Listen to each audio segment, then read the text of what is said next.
Hi friend, कैसे हैं आप। आज हम पढ़ाने वाले हैं आपको फिजिक्स की निःशुल्क क्लास हैं, जिसमें सबसे पहले अवकलन, उन्हीं पे हम बात करते हैं।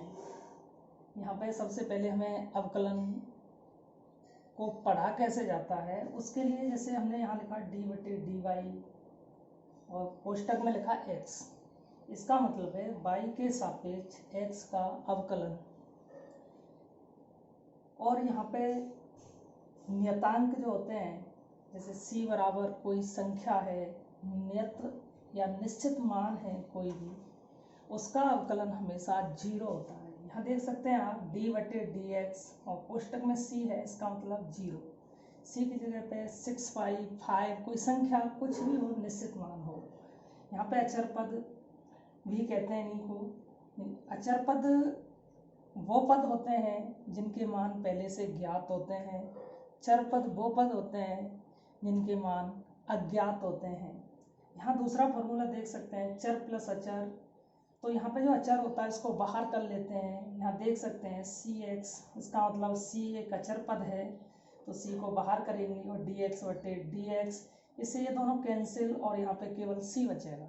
यानी c और x अगर दोनों होते हैं तो वहाँ से c मान प्राप्त होता है, केवल c होता है तो वहाँ पे 0 आता है। इसका एक एग्जाम्पल देख सकते हैं यहाँ पे, जैसे 5x का हमें x के सापेक्ष अवकलन करना है तो यहाँ पे 5 आएगा।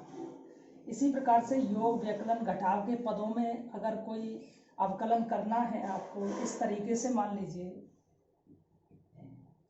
d/dx और कोष्टक में यहाँ पे x² plus minus y² plus minus z², इस तरीके से है।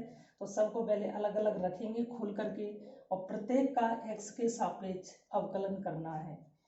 इसके बाद गुणनफल का अवकलन, ये जो अवकलन होता है यहाँ पे x के सापेक्ष करना है तो पहले y को बाहर करेंगे और x के सापेक्ष dy हो जाएगा, यानी y का करना है। उसके बाद y को बाहर कर लेंगे, फिर x का करना है। इस तरीके से खोला जाता है।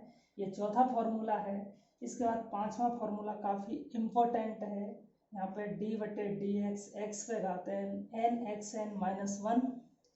इस फॉर्मूला के आधार पे यहाँ पे बहुत सारे क्वेश्चन कर सकते हैं। जैसे यहाँ पे d/dx x² बराबर 2x 2 - 1 2x, यानी इस फॉर्मूला का यूज करेंगे तो यहाँ पे एक घात कम हो जाती है और जो भी घात होती है वो आगे आ जाती है। ठीक इसी प्रकार से यहाँ पे y पे घात 1/2 है तो 1/2 आगे आ जाएगा, y 1/2 -1/2। अब माइनस को पॉजिटिव बनाएंगे तो नीचे जाएगी आधी घात, और आधी घात को हम अंडर रूट में लिख सकते हैं, इसलिए इसका मान जो आएगा 1/2 √y।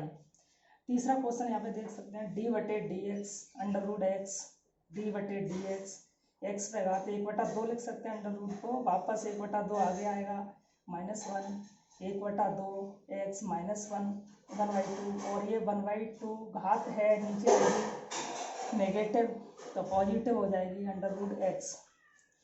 और यहाँ पे 1/x है, ऐसे ही यहाँ पे x ऊपर जाएगा तो ये आगे इसी तरीके से खोलना है पूरी तरीके से, और यहाँ पर -1/x²।